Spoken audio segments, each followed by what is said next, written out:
Billionaire CEO finds black boy at his wife's grave, freezes when he hears the truth.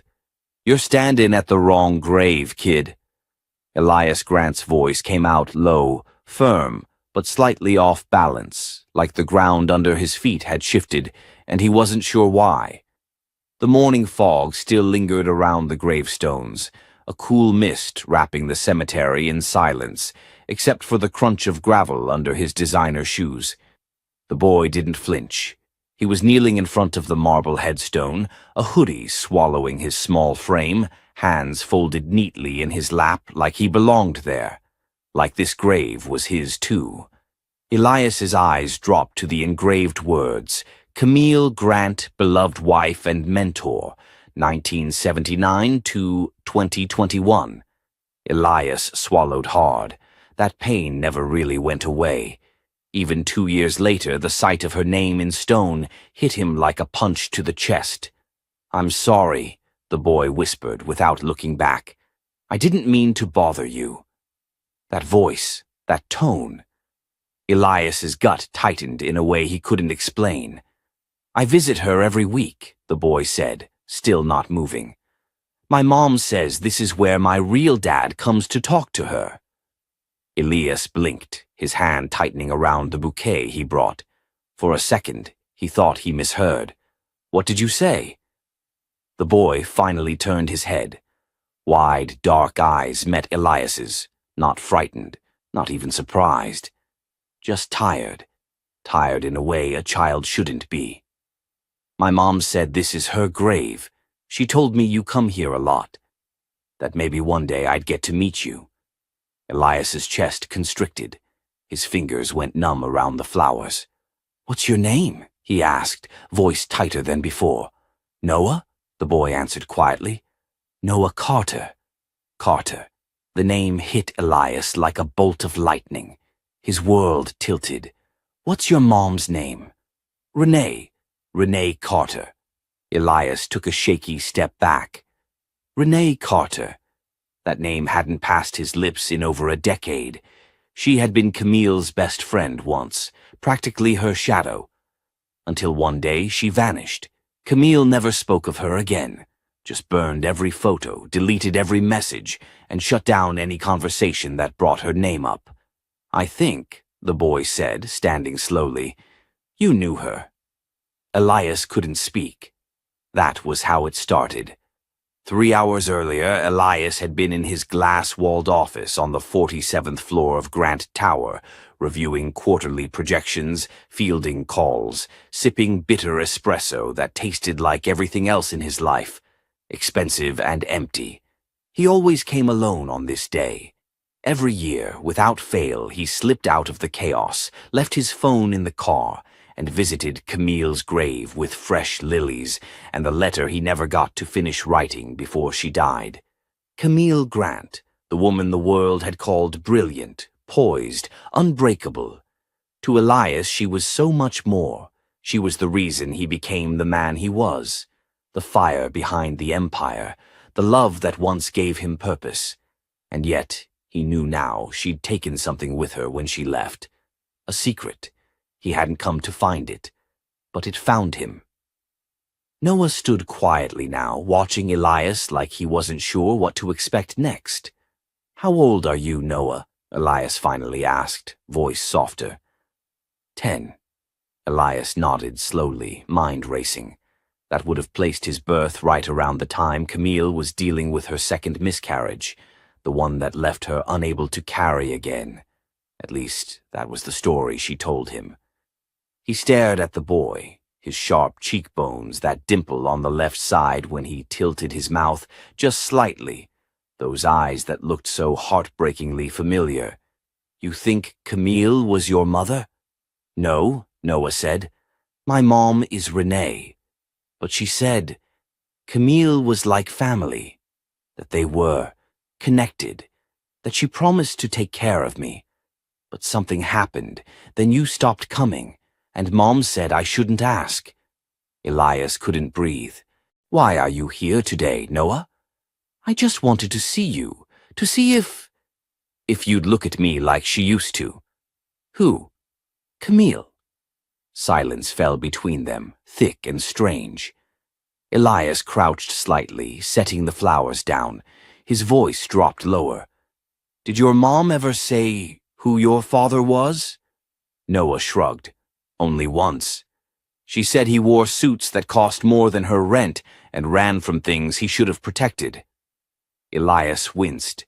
"She also said he probably didn't know I existed." His hands curled into fists, but not out of anger. Out of shame. Something old and buried was waking up in him. "Does she know you came here?" Noah shook his head. "She's at work. I snuck out. I don't think she ever thought I'd find you." Elias exhaled slowly. This was too much. Too fast. His carefully built life, his company, his wealth, his reputation, none of it had prepared him for this. Still kneeling, he looked the boy straight in the eye. "Noah," he said, "I don't know what happened between Camille and your mother. I don't know why she never told me anything, but I want to find out, and I want to do it the right way." The boy blinked, uncertain. "I'm not promising anything except this," Elias continued. "If what your mother said is true, if I am who she says I am, then I should have been there from the start." Noah's mouth trembled, and for a moment Elias saw it. That fracture in the boy's armor. The hope trying to sneak through. "I should go," Noah whispered, "before she gets home." "I'll take you." Noah hesitated, then nodded. The ride was quiet. Elias drove a matte black Bentley, completely out of place in the rundown neighborhood Noah called home. When they arrived at a faded yellow apartment complex, Noah pointed to the second-floor unit. Elias parked and opened the door for him, suddenly unsure what to say.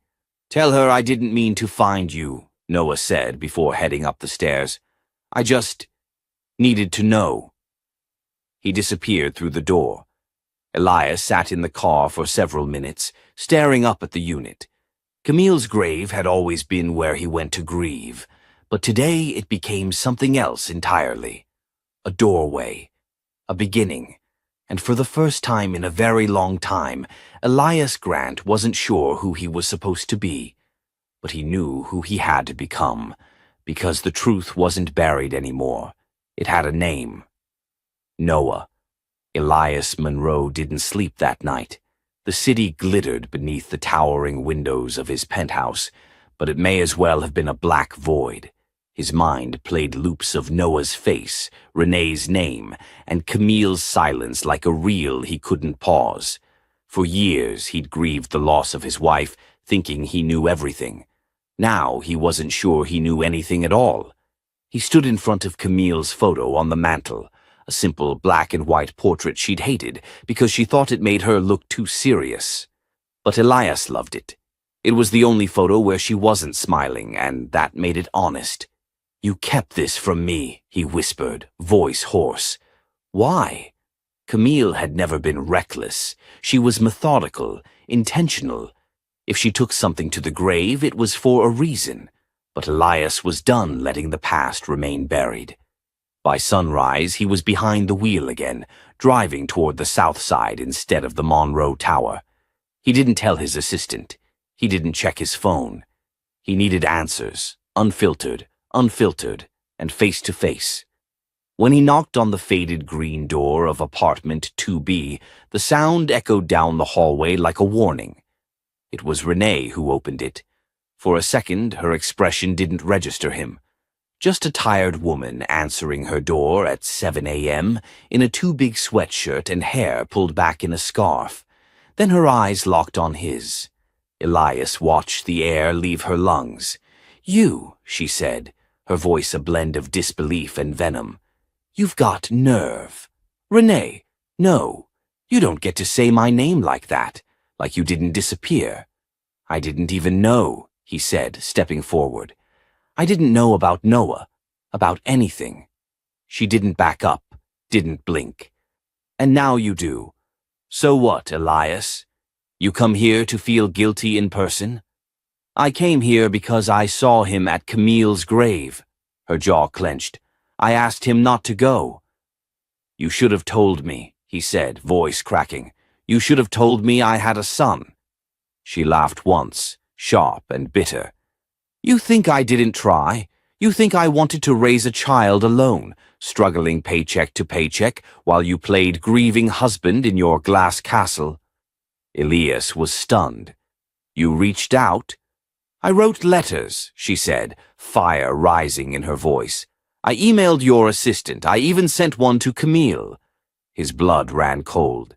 "Camille never said a word." "Of course she didn't," Renee said, crossing her arms. "Because she made a choice. A choice for both of us." Elias took a breath. "Why?" Renee hesitated. "You want the truth?" "I need it. Because Camille didn't want to share you. Not with anyone. Not with the woman she thought ruined her marriage. Not even with the child. She told me to disappear. That it was better for everyone." Elias felt his knees weaken. "That doesn't sound like her." "She was grieving, angry, and she thought you'd never forgive her if you knew the whole truth." "What truth?" Renee hesitated again, then said softly, "Noah isn't just your son. He's also hers." The silence hit like a wave of bricks. Elias blinked. "What are you saying?" Renee turned and walked into the apartment. He followed, slow, disoriented. She pulled a small binder from a drawer and handed it to him. Medical records, custody paperwork, a notarized agreement. She couldn't carry again after her second miscarriage, but she wanted a child, and she asked me. Elias stared at the documents like they were written in another language. "You were the surrogate." "Not exactly. It was complicated. We were close, closer than you knew. Camille didn't want it in the press. She didn't want you to worry. But when the time came, everything changed. She panicked, said it was a mistake. And you kept him." "I loved him from the moment he kicked," Renee said quietly. "And I told her I'd raise him. But I didn't think she'd walk away completely." Elias sat down on the old couch, the room spinning around him. "She never told me," he murmured. "She didn't trust herself," Renee replied. "And after she passed, what was I supposed to do? Just show up at your front door with a kid and a story no one would believe?" "I would have believed you." "You wouldn't have wanted the responsibility," she said, almost too quietly. He met her eyes. "I do now." A long silence fell between them. "You don't get to erase the years you missed," she said at last. "You can't just sweep in now and play Father of the Year." "I'm not here to play anything," Elias said, "but he came to me, and I won't turn my back on him." From down the hall, a soft voice called out, "Mom?" Noah stepped into the room, rubbing his eyes. He froze when he saw Elias. "You came back." Elias nodded slowly. "I told you I would." The boy looked between him and Renee, uncertain. "Is this okay?" he asked his mom. Renee didn't answer right away. She looked at Elias again, her expression unreadable. "I don't know," she said, "but maybe it's a start." Noah's face lit up, just a little, and Elias felt something shift in his chest, something old cracking open, something new trying to take root. Maybe he hadn't known the whole story, but he would now, and this time he wouldn't walk away. The sun was setting behind the city skyline, casting amber light through the windows of Elias Monroe's office. He stood at the edge of the floor-to-ceiling glass, staring out at a world that suddenly felt foreign. His reflection stared back at him, hollow-eyed and exhausted. Behind him, his phone buzzed, again. But he didn't move. His assistant had rescheduled 3 meetings already. Elias hadn't offered an explanation. He hadn't told anyone. No one at Monroe Industries knew the CEO had a son. A son born of a secret, raised in the shadows of a broken agreement between 2 women. One his wife, the other someone he barely knew, but now couldn't stop thinking about. Noah. That name had a weight now. It echoed in his mind with every breath, every thought. He'd spent a lifetime building his empire, thinking that legacy meant numbers, press releases, stock options. Now legacy had a face. 10 years old, wide-eyed, and watching him like he was both a stranger and a question waiting to be answered. The elevator chimed behind him. Elias didn't turn until the doors opened and his sister, Dana Monroe, stepped out, sharp, stylish, and visibly irritated. "I canceled my dinner plans, Elias. You better not be dragging me into another PR mess," she said, tossing her bag onto the couch. He gestured toward the bar cart. "You might want a drink first." Dana narrowed her eyes but poured herself a bourbon anyway. "What's going on?" Elias walked toward his desk, picked up the manila folder he hadn't stopped looking through since leaving Renee's apartment. Without a word, he handed it to her. Dana opened it, flipped, paused. "What is this?" "A mistake," he muttered. "A secret. A son." She looked up sharply. "What are you talking about?" "I have a child, Dana, a 10-year-old boy. His name is Noah." Dana blinked. "You... what?" "He was born through surrogacy, sort of. Camille arranged it with a woman named Renee. I didn't know. Camille never told me." "You're saying Camille had a child behind your back?" "Number, it was more complicated than that. She changed her mind. Renee raised him. Alone." Dana's eyes flickered with a dozen unspoken questions. "And you found out? How?" "At her grave. He was there." "Jesus." "Yeah." Dana paced, folder in hand. "So what now? You plan to just announce this to the world? Add him to the holiday cards?" "I don't know what I'm planning," Elias admitted. "I just know I'm not walking away. I already missed 10 years. Dana sank onto the couch. "Do you know how messy this could get? If this leaks, the board will panic. Investors hate surprise heirs. I don't care what the board thinks." "You should. Your entire company is tied to your name. This isn't just about paternity. It's about control, image, money. Renee could go to the press tomorrow and blow this whole thing open." "She won't." "You sure about that?" "She had 10 years to do that." "She didn't." Dana sighed, rubbing her temples. "So what do you need from me?" "Help me protect them. Both of them." Dana glanced at him, something softening in her eyes. "You really care about this kid?" "I don't know him yet," Elias said, voice low. "But I care that he's mine. And I care that he's been out there thinking he wasn't wanted." Dana nodded slowly. "Then we start with legal. I'll pull up guardianship procedures, background checks, paternity confirmation. Quietly." "Thank you," she smirked. "Don't thank me yet. This could get ugly." That night, Elias didn't return to his penthouse. He drove back to Southside, parked a block away from Renee's apartment, and sat in the car like a man trying to remember how to be human. At exactly 8:12 p.m., a knock came on his window. He looked up to see Noah, wearing a hoodie, jeans, and a backpack slung over one shoulder. "You stalking us now?" the boy asked, more curious than afraid. "I was hoping I might catch you," Elias replied, getting out of the car. Noah shrugged. "I'm going to the community center, chess night." "You play?" "Every week," Noah said, eyes flickering with pride. "Coach says I've got real strategy." Elias smiled, surprised. "Mind if I walk with you?" Noah hesitated, then gave a casual nod. "Sure, but I'm not letting you win." As they walked, Elias noticed how easily the boy moved through the neighborhood. People waved, nodded, called his name. This place, this modest strip of brick buildings and chain-link fences, was his world. "You live far from here?" Noah asked. "Yeah. Midtown, the place with the buildings that look like they're from movies." Elias laughed. "Kind of." Noah nodded. "Mom says fancy places don't make people better. They just make it harder to tell who they really are." Elias stopped walking. That's a smart thing to say. She says a lot of stuff like that. They reached the community center.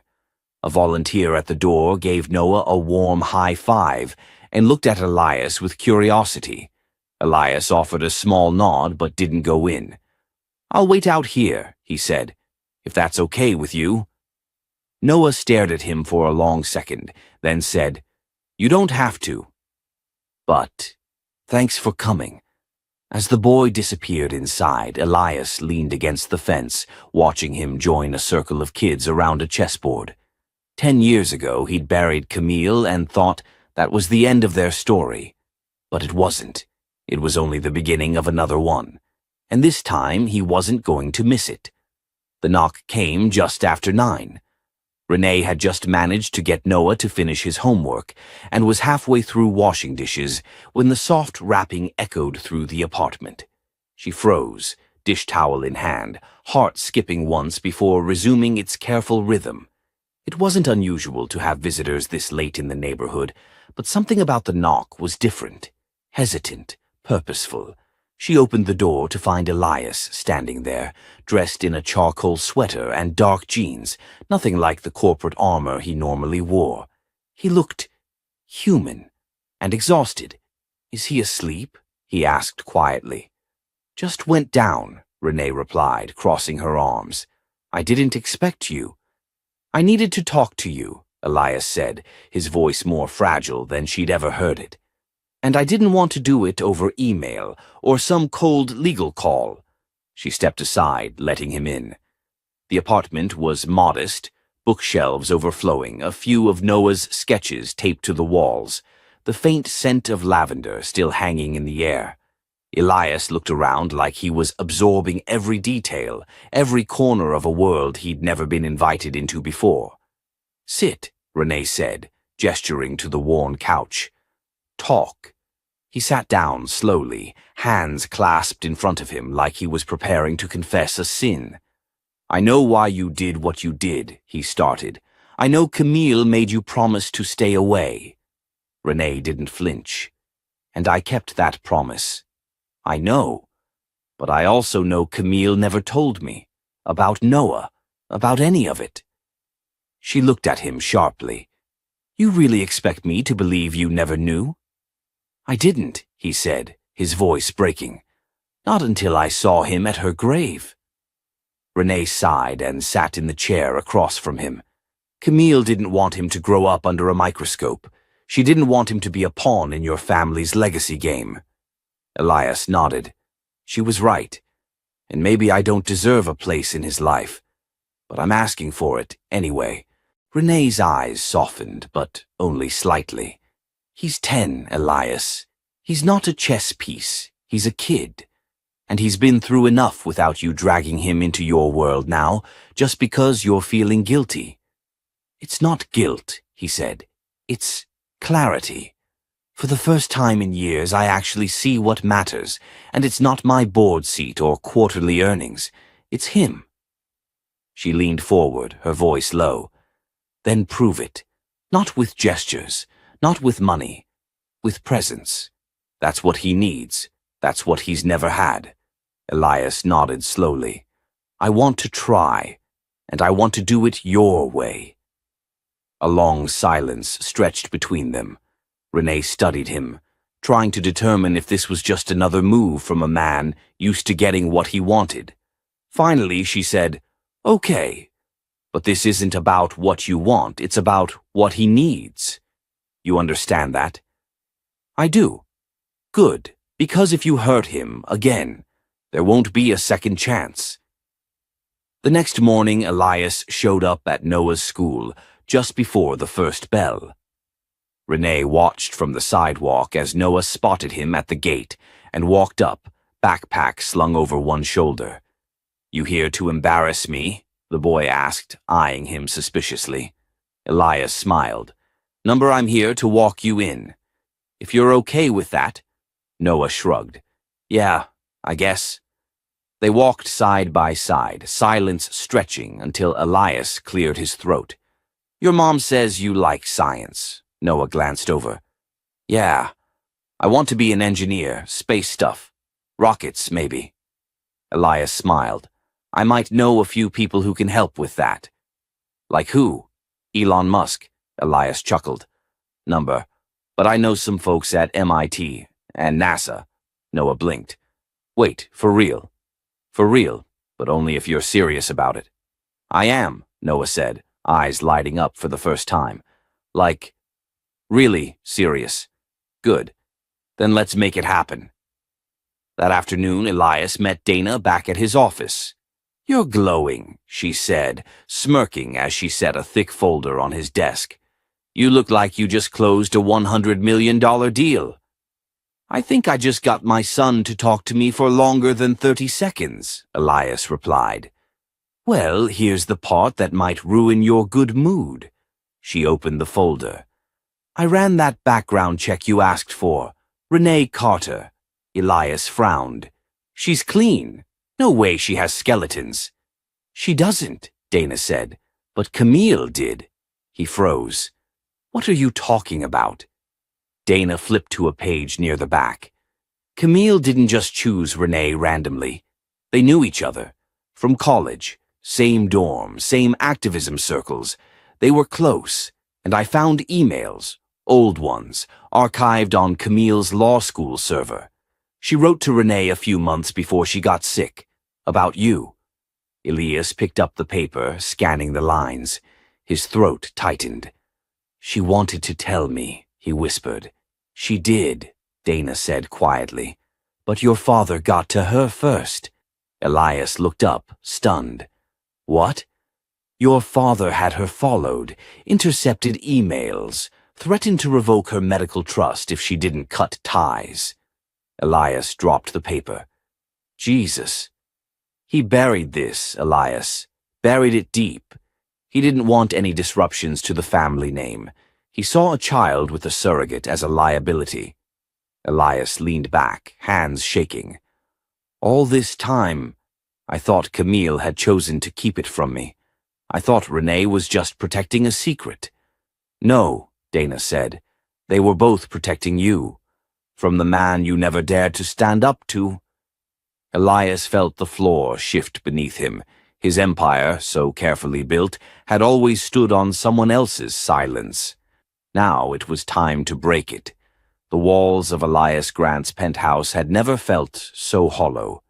He stood before the floor-to-ceiling windows, staring out over a skyline that once meant everything. His reflection stared back, sharper than he remembered, older than he expected. The truth Dana had uncovered kept ringing in his ears.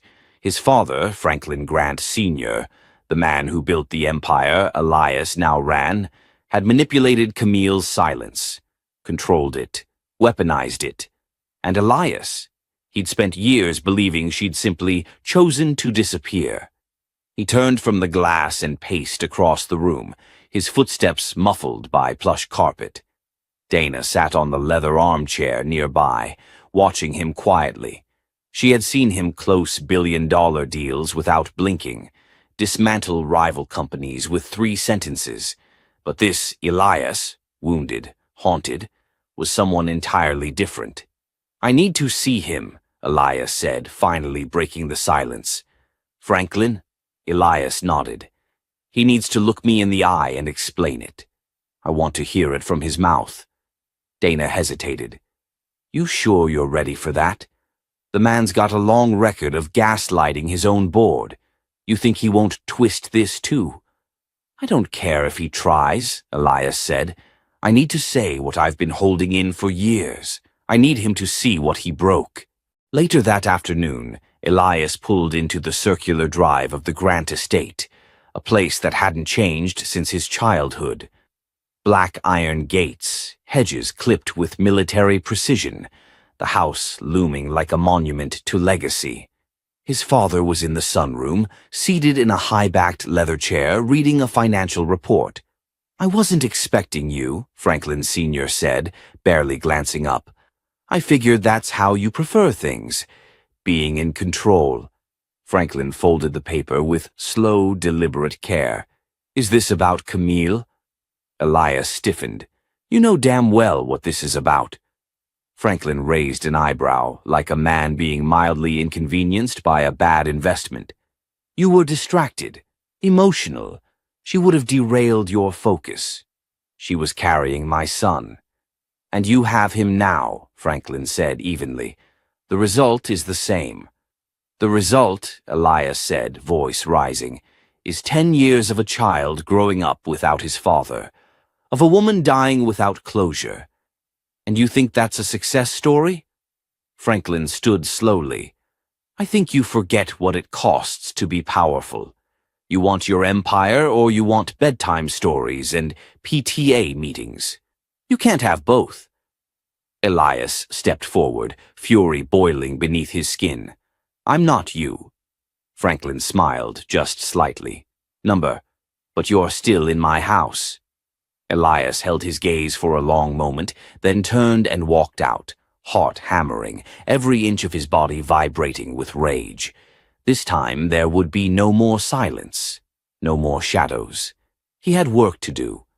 The next morning he met Renee at her apartment. You look like you haven't slept, she said as he stepped inside. I didn't. I went to see my father.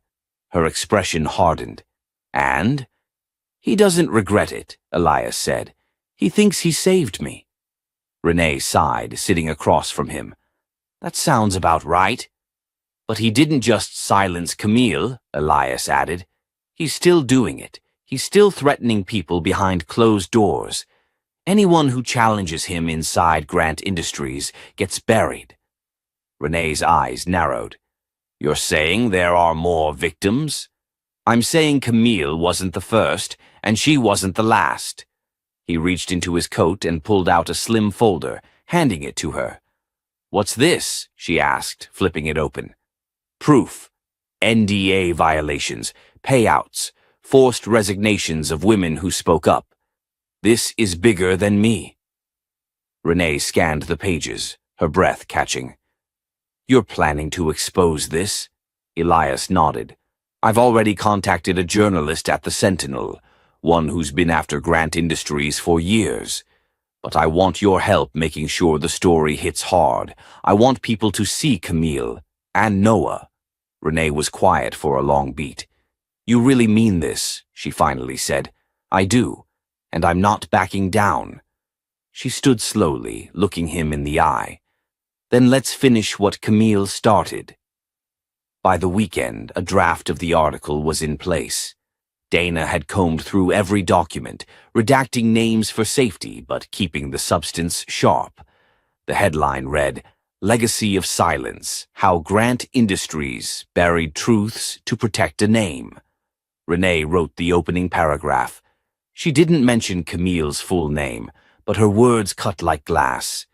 She died protecting the truth, but the truth deserves to live. The story dropped Monday morning. By noon, the phones at Grant Industries were ringing off the hook. Major clients demanded answers. The board called an emergency session. Employees forwarded the article in hushed tones, and somewhere in D.C., an intern in a public policy class read it and cried, remembering how she too had been told to stay quiet. Renee and Elias sat side by side in the newsroom conference room as the story aired on TV. Noah, playing on the carpet nearby, looked up occasionally but didn't fully understand what was happening. That's you, he said, pointing to Elias on screen. Yeah, Elias replied softly. That's me. Noah tilted his head. Are you in trouble? A little, Elias admitted with a crooked smile. But it's the kind that makes things better. Noah nodded and returned to his Legos. As the segment ended, Renee looked at Elias. So what happens now? He leaned back, exhaling slowly. Now, he said, we rebuild. But this time we do it right. The boardroom at Grant Industries was unusually silent. 12 directors sat around the obsidian glass table, each with a copy of the newspaper folded neatly in front of them. The headline still burned, Legacy of Silence, How Grant Industries Buried Truths to Protect a Name. At the head of the table sat Elias Grant, tie loosened, jaw tight, eyes unblinking. Across from him sat his father, Franklin Sr., looking composed, as if none of it touched him. But the slight twitch at the corner of his eye betrayed something Elias had never seen before: unease. Chairwoman Judith Lansing cleared her throat. "Elias, I'll be blunt. The company's stock dropped 4% in the last 36 hours. Clients are on edge. We've received media requests from every major outlet. And now there are whispers of class action lawsuits forming." Elias nodded. "I'm aware." "You broke protocol," another board member snapped. "You didn't consult us before going to the press." "I didn't break protocol," Elias said evenly. "I broke silence. There's a difference." Franklin leaned forward. "This isn't about integrity. This is about you letting emotion cloud judgment." "Emotion?" Elias stood, planting his palms on the table. "My wife died believing I'd abandoned her. My son grew up without a father. Women were silenced because of us. And you want to call that emotion?" Judith raised a hand. "Sit down, both of you. This is bigger than a father-son feud. This is corporate survival." Elias's phone buzzed on the table. A text. He glanced down. From Dana. "The whistleblower just went public. Check your inbox." He opened the email and froze. Attached was a video, grainy, clearly shot in secret but unmistakable. His father. In the very boardroom they were sitting in now, talking to legal counsel. "We can settle the Carter case quietly," Franklin was saying in the video. "No headlines.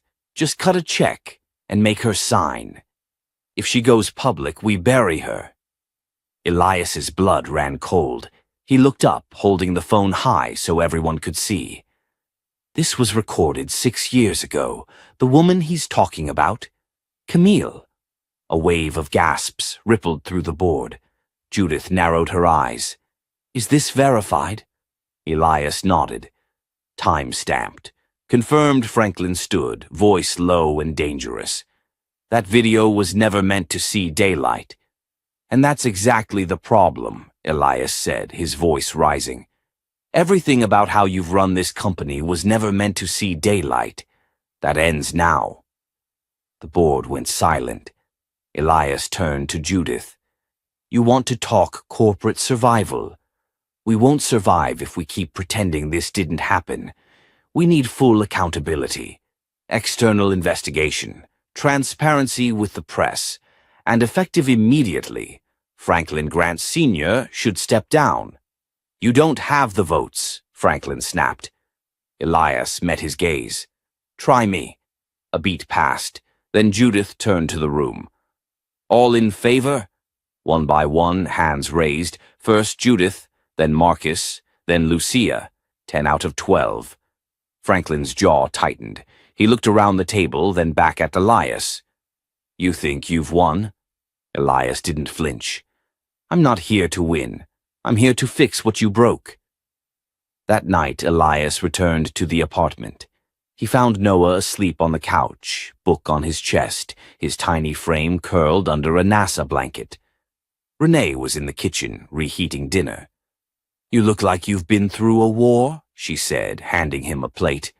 "I have," he replied, taking it with a tired smile. "But I think the first battle is over." Renee leaned against the counter. "How'd the vote go?" "He's out. They're launching an independent review." She exhaled slowly. "That's something." He nodded, then paused. "I was thinking about Camille today." Renee's expression softened. "She used to say silence is never neutral," he continued. "That if you're not using your voice, someone else is using your silence." She was right. I wish she'd lived long enough to see this. "She would have been proud," Renee said, "and pissed it took this long." They both chuckled quietly. "Also," Elias added, setting the plate down, "Noah said something earlier that kind of destroyed me." Renee raised an eyebrow. "He asked if he was a mistake." Her smile vanished. "I told him the truth, that he was the best thing that ever happened to me, and that no one, not even my father, gets to decide who deserves to be loved. Renee looked away for a moment, blinking hard. "You're doing better than most," she said finally, trying. A long silence settled between them. Then Elias asked, "Do you think I'm enough for him?" Renee studied him. "I think you're the only one who ever will be." Later that night, Elias sat by Noah's bed, stroking his hair as the boy slept. He thought of all the times he should have been there. First steps, scraped knees, birthday candles blown out with no one to cheer. But he was here now, and this time no one was going to take that away. It started with a knock at the door just after dawn. Noah sat cross-legged on the living room floor, building a spaceship from Legos, his face serious with concentration. Elias was in the kitchen, pouring coffee, trying to ignore the pounding headache from the 4 hours of sleep he barely got. The media firestorm was only growing louder, every outlet replaying his speech, dissecting the fallout, speculating on what came next for one of America's most powerful CEOs. But none of that prepared him for what stood on the other side of the door. Camille's sister, Denise. Elias hadn't seen her in nearly a decade. She looked older now, more worn by time and grief, but her posture was still firm, chin high, eyes the same cutting shade of brown Camille had passed down to their son. For a moment, neither of them spoke. "Denise," Elias breathed, stepping aside. "Come in." She didn't smile. "I wasn't sure I should, but I figured it was time." Noah looked up from the floor. "Aunt Dee?" She knelt down, arms out. "Hey, baby, look at you." He ran into her arms like he'd been waiting for this hug his whole life. As Elias watched, something unspoken passed between them. Years of missed birthdays and broken connections compressed into one embrace. Denise finally stood, turning to Elias. "I saw the press conference. And the apology. I didn't expect that from you." "I didn't expect any of this," Elias said quietly. They sat down at the small dining table, Noah still within earshot, building and listening. "I owe you more than I can explain," Elias began. "I should have found you, should have kept him close." Denise's lips pressed into a line. "Camille never hated you, you know." "Not really. She was hurt, furious. But deep down, she hoped you'd change." Elias looked away. "She always had more faith in me than I earned." A long pause stretched between them. Then Denise pulled out a worn envelope from her purse. "She wrote this after Noah turned 5. She never sent it. Said she wasn't sure you deserved it yet. Maybe you do now." Elias took the envelope with trembling fingers, recognizing the loopy, slanted handwriting immediately. His throat thickened as he opened it. "Elias, you missed his first words. His first steps. You don't even know that he likes thunder because he thinks it sounds like drums in the sky. I don't write this to punish you. I write it because someday, if you become the man I used to believe you could be, I want you to know what you missed. And I want you to earn the chance to know him. Not by throwing money at him, not by press appearances or guilt, but by showing up. Every single day, the way fathers should. If you ever come back, don't come for me. Come for him, and come with your heart wide open. See." He didn't notice the tears until Denise reached across the table and placed a hand over his. "She kept every article, every picture of you. No matter how angry she was, she still wanted Noah to know his father." Elias swallowed hard. "I wish I'd come back sooner. I wish I hadn't needed this kind of loss to open my eyes." "That's the thing about grief," she said. "It doesn't erase guilt. But it gives you a shot at redemption, if you're brave enough." Later that afternoon, the storm hit. The city's tabloids released an internal email from a whistleblower at Grant Industries, suggesting Camille's case wasn't the only one. A list of names, dozens of women of color whose proposals, promotions, and even harassment complaints were buried, surfaced. The media pounced. It was bigger than Elias. bigger than Franklin. It had become a reckoning. Back in the apartment, Elias gathered Noah in his arms. "I want you to know something," he said, holding him tighter than usual. Noah blinked up at him. "What?" "Your mom was the bravest person I ever knew, and I made a lot of mistakes, but I'm going to spend every day proving that I've changed, not just to the world, but to you." Noah frowned. "You're already better than before." Elias let out a breath that sounded a little like a laugh, a little like a sob. "That means more than you know." That evening, Denise helped prepare dinner. The kitchen was filled with the smell of baked chicken and rice, laughter from Noah as he told her a story about a space comic he'd read. The table felt full for the first time in years. Afterward, Denise pulled Elias aside. "People are going to come after you now, hard. You understand that?" "I do," he said, "but I'm not hiding anymore. Not behind wealth, not behind excuses." She looked at him carefully. "Camille would have liked this version of you. I just hope Noah grows up liking him too." The next morning, Elias went live on national television. He stood at the same podium where his father once made expansion announcements and profit projections. But this time there were no charts, no scripts, just a man in a suit with tired eyes and a fierce resolve. "For years, my company has operated in silence, choosing reputation over truth, image over integrity. That ends now." He laid out a plan, an independent task force to review internal cases, compensation funds for silenced employees, his resignation from all executive power until the investigation concluded. "I'm stepping aside not to escape accountability, but to make room for justice." As he finished, a journalist called out from the crowd, "Why now, Mr. Grant?" Elias looked into the camera, eyes steady. "Because my son asked me why people like him don't get to be seen. And I never want to give him the same answer I once gave myself, because power didn't care." The silence that followed was louder than any applause. He stepped off the stage and into a new version of his life, one where truth cost him everything he once thought mattered, but gave him back what truly did. The smell of rain lingered in the air, fresh from a summer storm that had swept through Los Angeles just hours before the memorial service. Rows of white chairs dotted the grassy field of the Ridgeview Community Garden, Camille's favorite place in the city, the same place she used to bring Noah to dig in the dirt, plant tomatoes, or just sit in the shade and talk about the stars.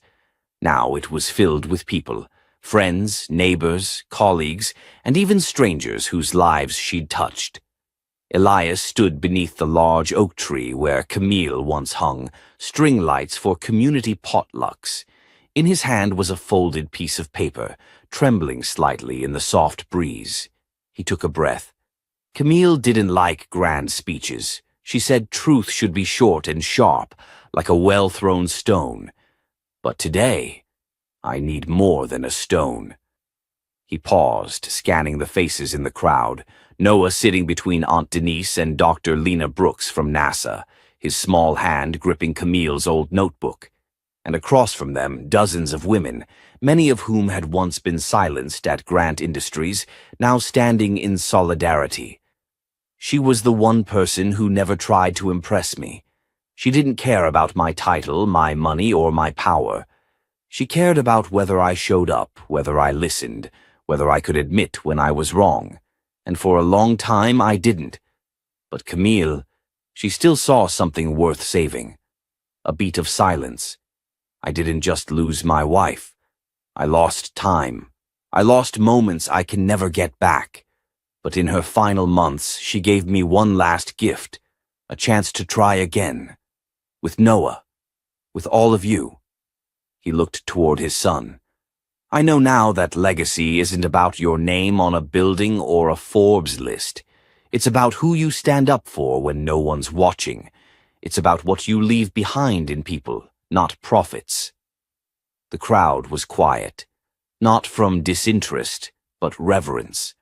Later that afternoon, Elias helped Noah hang a wind chime on Camille's favorite bench in the garden. It was simple, silver rods strung from a piece of driftwood they'd found together at the beach, with her initials carved into the side. When the wind passed through, it made a sound like laughter in the trees.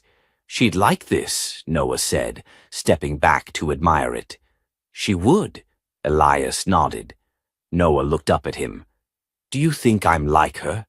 "In every way that matters," Elias said. "You've got her eyes, her questions, her heart." Noah smiled faintly. "She used to say even broken things can grow if you plant them in the right soil." Elias knelt beside him. "That's exactly what we're doing now." In the weeks that followed, change happened fast. Camille's story had ignited something far beyond one company. State senators called for reviews of workplace discrimination laws. Nonprofits rallied behind whistleblowers. And quietly, Elias returned to the boardroom, not as CEO, but as a consultant working with a new leadership team, led by one of the very women Camille had once mentored. He donated his personal shares to a foundation in Camille's name, the Sea Green Fund, dedicated to advancing STEM education for Black girls and mental health services for single mothers. The first scholarship was awarded to a 7th grader named Jordan, who wanted to build a robot that could plant trees. Noah handed her the certificate himself. One night, Elias sat in Noah's room, watching his son fall asleep beneath glow-in-the-dark stars they had stuck to the ceiling. He reached over and smoothed the boy's curls, then whispered the words Camille used to say at bedtime. "Eyes to the sky, feet on the ground, and your heart wide open." Outside the window, the wind chime sang again. He stood, closing the door quietly behind him, and walked down the hall, past the photos on the wall, past the telescope in the corner, and past the kitchen table still cluttered with Lego pieces and school books. His phone buzzed. A message from Dr. Lena. "NASA's summer mentorships just opened. Noah's name is on the short list." Elias smiled. There were still hard days. Grief didn't vanish, but it softened. It made space. And in that space, a new kind of legacy bloomed, not built on power or apology, but on love, redemption, and the unwavering promise of showing up. If this story touched your heart, help us share it with others. Like, comment, and subscribe for more stories of justice, love, and redemption. And tell us, what part hit you the hardest? We read every word. Thank you for being here.